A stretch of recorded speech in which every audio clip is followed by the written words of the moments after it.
Magandang araw po mga ka-recap and welcome back po sa ating channel. Ngayon po ay ating ipagpatuloy ang kwento ni Disciple Pedro. Naging mainit na nga ang laban sa gitna ni Mateo at Alipid. At dahil sa scope na gamit ni Mateo, ay nakikita niya si Alipid. Binalaan niya ito na mag-ingat na. Dahil kapag nakita niya ito ngayon ay sisiguraduhin niyang katapusan na niya ito. Biglang sinabi ni Johan na makinig daw si Mateo at ito na ang huling beses na uulitin niya ito. Dahil masyadong nakadepende si Mateo sa kanyang paningin. Sigurado siya na hindi siya nito matatalo. Hindi pa daw alam ni Mateo ang lahat ng kanyang pinagsasabi pero malapit na niya itong malalaman. Biglang isinuot ni Alipid ang buong suit na tumatakip sa buo niyang katawan pati na ang ulo.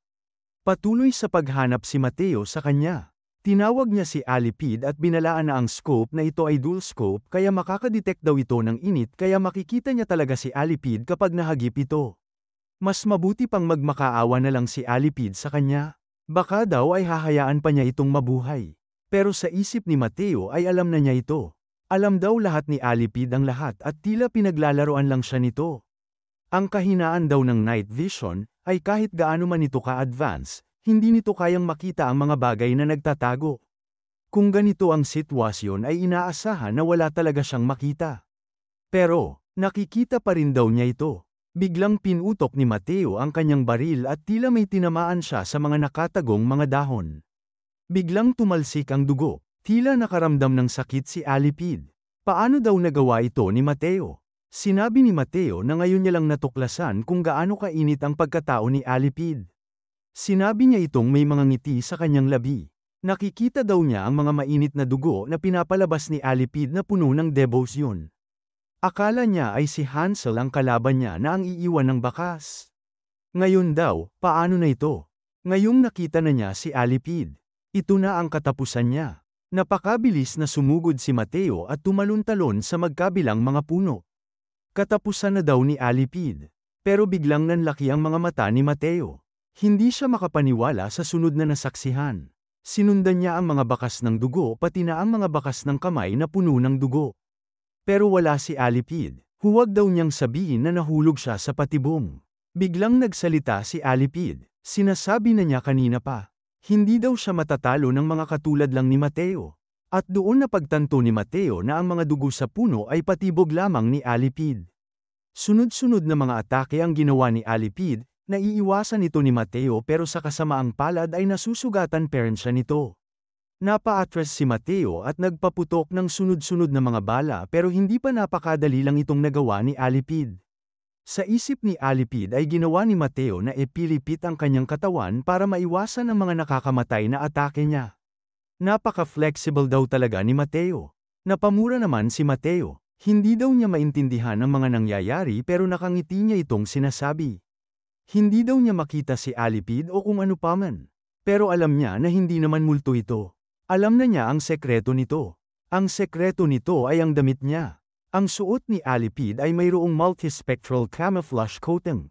Kakaibang katangian. Sinabi ni Alipid na kahit pa NGHT visions o mga heat signature detector o kahit pa mga radar ay hindi may detect ang sinuman sa loob ng suit na ito. Isa lang ibig sabihin nito. Kahit pa daw ipanganak muli si Mateo ay hindi siya mahuhuli nito. Sunod-sunod na mga atake ang pinakawalan ni Mateo at kahit ano pa ang pagpapaputok niya ay hindi man lang matamaan si Alipid. Hindi daw nakakatuwa ang ginagawa ni Alipid, pero alam daw niya na isang tama lang ng bala ay katapusan na niya. Sinagot lang siya ni Alipid na walang silbang kanyang panlalaban. Nakikita daw niya pati paghinga ni Mateo. At walang ano-ano biglang nasa harap na ni Mateo si Alipid nang hindi niya ito napapansin. Ito na ang katapusan ni Mateo. Pero kinagulat ni Alipid ang sunod na ginawa ni Mateo. Mahigpit na niyakap ni Mateo si Alipid. At hindi lang ito, pinulupot niya ang buo niyang katawang kay Alipid. Galit na galit si Alipid sa ginawa ni Mateo. Anong kalokohan daw itong pinaggagawa ni Mateo? Biglang tinapon ni Mateo si Alipid at agad na napa-atres. Ano daw ang pinaplano niya? Sumusuko na daw ba ito ngayong wala man lang gumagana sa kanyang mga kalokohan? Napakasakit naman daw ng katawan niya dahil sa ginawa ni Alipid. Nagtataka naman daw si Alipid paano naging disciple ang katulad ni Mateo. Pero hindi daw na daw ito mahalaga. Sasabihin niya kay Mateo na siya na ang magiging pangalawang disciple na tinapos niya. Agad na sumugod si Alipid sa kanya para tapusin na si Mateo. Pero walang ano-ano'y nagpaputok si Mateo at tinamaan si Alipid sa kanyang braso. Nagtataka siya, imposible daw ito, walang paraan para makita daw siya nito lalo na at suot niya ang suit.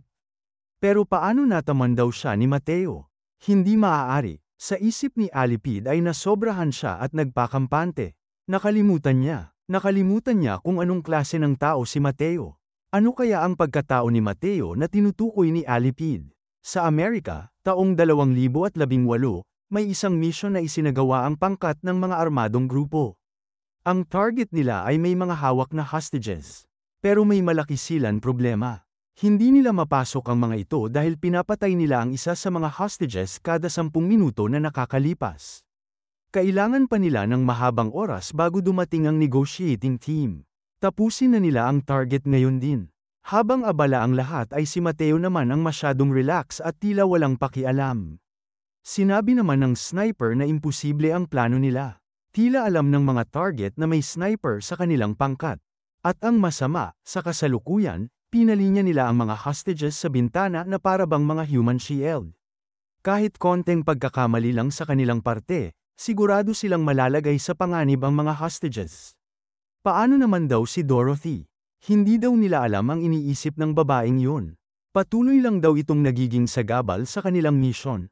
Sinabi naman ng isang kasamahan niya sa sniper na natural lang na wala silang masyadong alam kay Dorothy dahil isa silang mga banyagang mercenaryo na galing sa ibang bansa.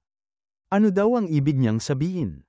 Pero laking gulat niya nang paglingon niya ay wala na si Mateo, aka Dorothy.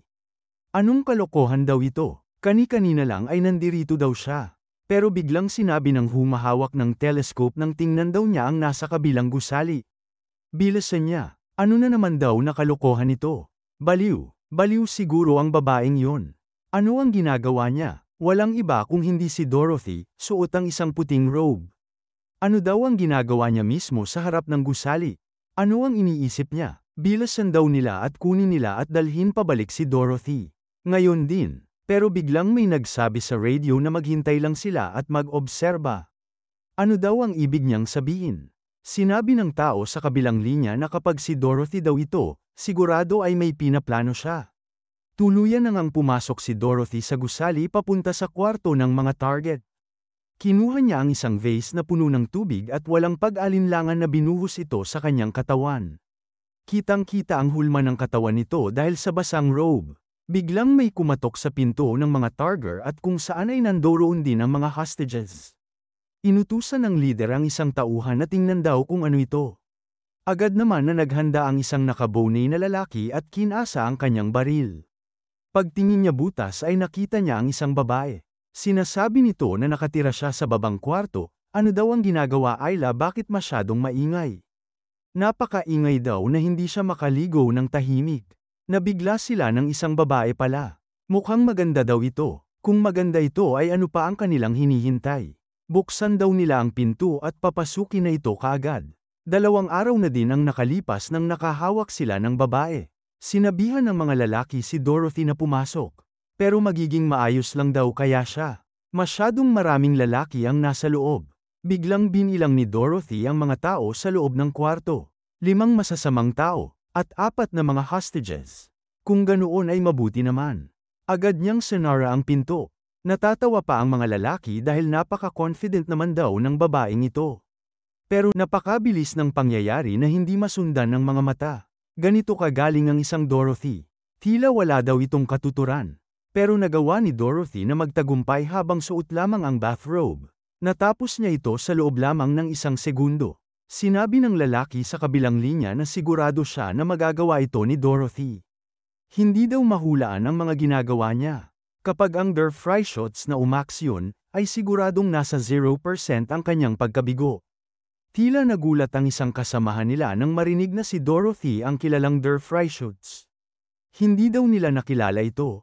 Sino ang mag-aakala na siya pala ang kilalang fry shots? Sa kasaysayan ng Special Forces ng Amerika, may record ng mga sniper na walang nakakapantay. Ang unpredictable, ang fry shoots. Sa isip ni Alipid, kahit ngayon, Hindi niya malaman ang susunod na gagawin ni Mateo. Tunay nga siyang unpredictable. Sinadya niyang ipahid ang sariling dugo sa suot niyang suit. Kinalat ni Mateo ang mainit niyang dugo sa suit ni Alipid para makita niya ito sa kanyang scope. Nakakasorpresa naman ang babaeng ito. Sinabi ni Mateo sa kanya na ngayon ay parang nakahubad na target na si Alipid para sa kanya. Ang kanyang mga mata ang nag-a-adjust na sa dilim kaya mas mabuti na sumuko na lang ito. Tila nawala ang mga ulap na tumatakip sa liwanag ng buwan. Sinabi ni Alipid na baliw nga si Mateo. Pero kahit makita daw man siya nito o hindi, pareho pa rin ang magiging resulta nito. Tinanggal ni Alipid ang kanyang suit na may dugo ni Mateo. At walang ano-ano'y mabilis na sinugod si Mateo. Nagulat si Mateo at sinabi na bakit masyadong naging maingay si Alipid. Parang hindi daw siya ang nakagisnan nito.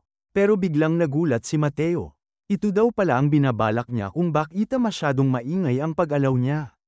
Hindi siya makabaril. Hindi niya makita dahil kinalat ni Alipid ang dahon sa paligid. Biglang may tumilapon at paparating na car ambet papunta kay Mateo. Agad niya itong nailagan at gumanti naman kaagad ng putok ng baril. Nagsalita si Alipid at sinabi sa kanya na kung masyadong obsessed daw si Mateo sa kung ano ang itsura ng mga bagay, sa huli, hindi niya malalaman ang essence na kung ano man ang nasa loob nito. Umatake si Alipid mula sa blind spot ni Mateo. Sa isip ni Mateo ay napakabilis ni Alipid. Nawala niya ang pagkakataon na mabaril ito. Pero nasorpresa ulit si Alipid sa sunod na nangyari at ginawa ni Mateo. Nagawa nitong pigilan ang car ambet niya gamit ang cylinder ng baril niya. Pero hindi tumigil si Alipid. Patuloy ang sunod-sunod na mga atake niya kay Mateo. Sa isip naman ni Mateo ay hindi niya matatalo si Alipid sa pisikal na lakas. Nasira na rin ang kanyang mga sapatos at damit. Kung ganoon ay kailangan na niyang tapusin ito. At sa isang iglap ay nagsalubong ang dalawa at napatigil. Sinabi ni Mateo sa kanya na tunay nga na isang disciple si Alipid. Kung wala daw ang liwanag ng buwang ay siguradong namatay na siya. Sinagot naman siya ni Alipid na kahit pa may liwanag ng buwan ay matatalo pa rin siya nito sa close combat. Pero sandali lang daw, bakit daw sila naglalaban pagtataka ni Mateo? Sinabi na ni Alipid. Huwag daw niyang galawin ang batang si Kim Sun-go. Sino daw ang pinagsasabi ni Alipid? Ang tanging mission niya ang pigilan ang monk na babae. Ang iba ay si Judas na ang bahala. Tila nalito si Alipid. Napabuntong hininga na lang siya at napatingala. Sinabi naman ni Mateo na wala ng punto para maglaban sila. Naboboard na rin siya kaya aalis na siya. Tumalikod na din si Alipid pero biglang tinawag siya ni Mateo. Hindi daw siya maaaring umalis ng ganoon na lang. Kung gusto daw niya ng isa pang round ay papayag siya, sagot ni Alipid. Pero sinabi ni Mateo sa kanya na buhatin daw siya nito. Ano ang pinagsasabi niya na iinis na tanong ni Alipid? Nasira daw ang kanyang sapatos dahil sa kagagawa ni Alipid kaya dapat lang nabuhatin daw siya nito. Pero nainis lang si Alipid at umalis na ito at di na pinansin si Mateo. Balik naman sa lugar kung saan nagharap na nga si Pedro at Judas. Hindi maintindihan ni Judas ang monk na kaharap. Kung tunay na tauhan siya ni Nathaniel, ay dapat lang na umiwas ito sa kanyang mga mata. Pero kakaiba daw ang isang ito. Hindi man lang nakakaramdam ng takot sa kanya. Sa isip naman ni Pedro, mukhang ito na ang pagkakataon para tapusin ang mapuot na relasyon nila. Sinabi niya kay Judas na wala daw siyang karapatan na makaharap si Sir Pedro kaya umalis na lang ito. Anong Sir Pedro? Anong karapatan? Galit na sinabi ni Judas. Kahit daw mamatay man siya ngayon. Hindi siya babagsak nang hindi natatapos si Pedro. Kahit anuman ang mangyari. Kitang-kita sa kanyang mga mata ang kasamaan na pinaplano. Pero lingid sa kaalaman ng lahat, ang batang Judas, ay walang iniidolo kung hindi si Pedro at ang tanging pangarap nito ay maging katulad niya. Alamin po natin mga ka-recap ang paghaharap na ito sa susunod na mga kabanata. Maraming salamat po mga ka-recap sa panunood at sana po ay nagustuhan ninyo. Please like our videos po and also subscribe to our channel. See you soon. Bye. Bye.